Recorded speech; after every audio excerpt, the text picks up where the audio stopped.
Hey, good morning, team. It is Tuesday, February 4th. I'm Amy Corr. I'm here with Kevin Van Eck, and we have a great topic today. We are going to be talking about mindfulness in real estate. I think it's something that can be hard for a lot of us. So we're going to talk a little bit about how to think about it and maybe how to integrate it into your business. So on that note, let's be mindful as to whether or not you have a cup of warm coffee, because it is time to jump into the next episode of Coffee with Amy and Kevin.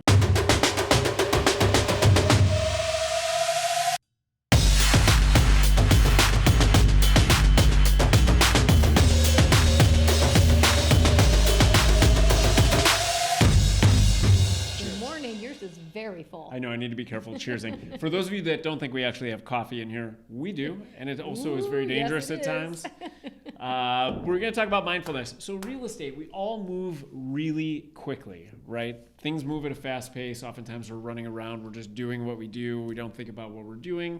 We're just going through the motions of what we know to do, and we don't take a step back and think about it. So I know we've talked about it at the end of the year of 24, about looking back at what you've done and where you want to go in 25, but mindfulness as a daily practice can be really impactful.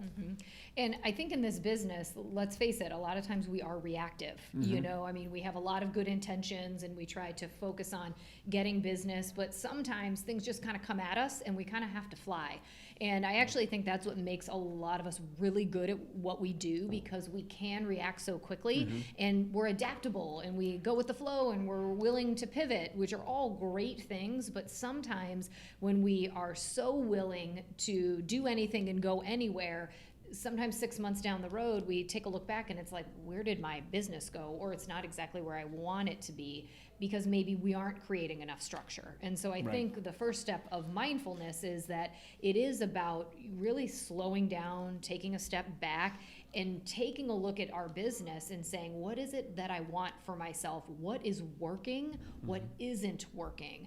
And I think that second bucket is even more important, because sometimes the what isn't working are all of these things that we default to all the time. And so, you know, I think the best thing that we can do is slow down. And I was even saying to Kevin, it's almost even taking a half day by yourself somewhere and really thinking about your business. What do you want? What are you most interested in? What does your next few years look like?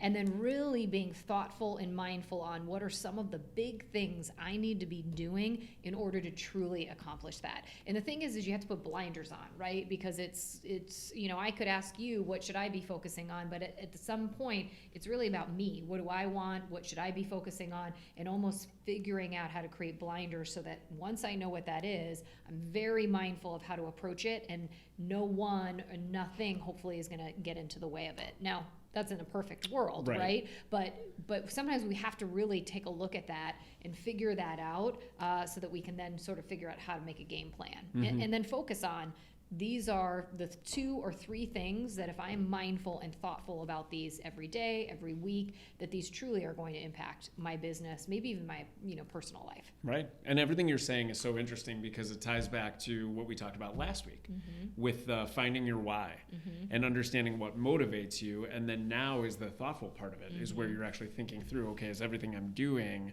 really driving me towards my why, or closer to the goals that I want, that I've set for myself? So the slowing down piece, I like what you said too, because a lot of times in conversations, when we're talking with clients or with other agents, we're reactionary and we just operate saying or doing the same things we've always done.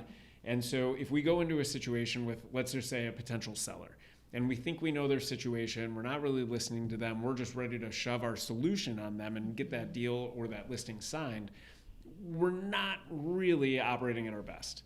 Right? So being mindful, and the way to do that then is to really practice active listening. And I know that's buzzy and it's hard to do. It's hard to do. But for all the reasons, it's authentic. People feel connected to you when you're active listening, when you're actually paying attention to the words that they say, and then you're presenting a solution that fits what they're looking for. So the mindfulness piece applies, yes, to yourself and thinking through all of the things you're doing or not doing, but also the way you're behaving or interacting with others as well.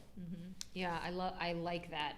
And I also think it comes into, we can be mindful and we can kind of come up with these great things that we want to do, but then let's realize that there's triggers or there's things that kind of throw us off course. And, Oh, right. whether it's honestly even just like, suddenly I get 3 phone calls in the afternoon and everything that I intended to do that day goes out the window because what are we doing? We're suddenly reacting to what's right in front of us because that's what we're used to doing. We go back to kind of those habits, right? Yeah. So I think a lot of it is really figuring out how to not fall back into those habits of the things that really maybe didn't take our business to the next level or didn't give us the work-life balance that we wanted, whatever it is that you are trying to achieve in what we were talking about a couple weeks ago, your why. Yeah. It is really being very aware. Being mindful is just being very present, very front and center in your business, and then knowing that sometimes it's even making hard decisions to set up or put up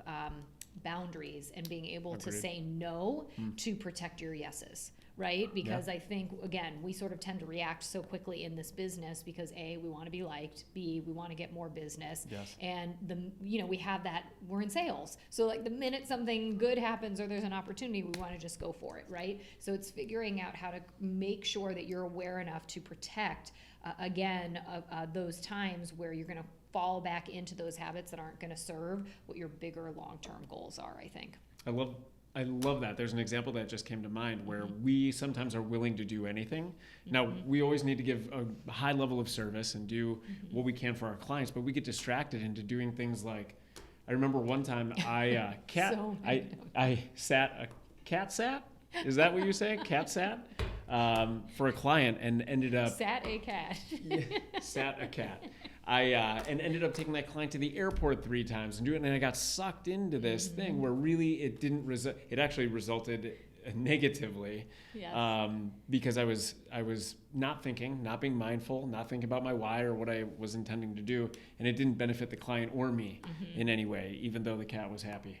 Unreasonably unreasonable hospitality, right? Yes. But that is such a good point though, because I do think we tend to be willing to go so far. And sometimes I say when you gave 110%, would they have been just as happy if you'd only given 70 or 80? Like at what point is it a loss because Right. you're giving so much, you're actually getting more negatively impacted than they're getting positively impacted. Now again, the cat loved it, but Sure, but the cat wasn't making any decisions in terms of how things went. But good example of slowing down, taking time to think through what you're doing and how you're doing it, because it's going to allow you to make better decisions. Yeah, and free up your time to do the right things, right, that are going to actually move your business forward. So mindfulness. Think about it, and again, give yourself some grace because it's something that is like a muscle. You've got to keep working on it every day until it gets stronger and stronger. And sometimes there's days where you may not be pumping the iron lifting as any much. weights on your mindfulness. We hope you got something beneficial out of this. See, there's really coffee in there. This Tuesday morning. Make it a great week. You do get to see us next time, but until That's then, true. We'll be back. you got this.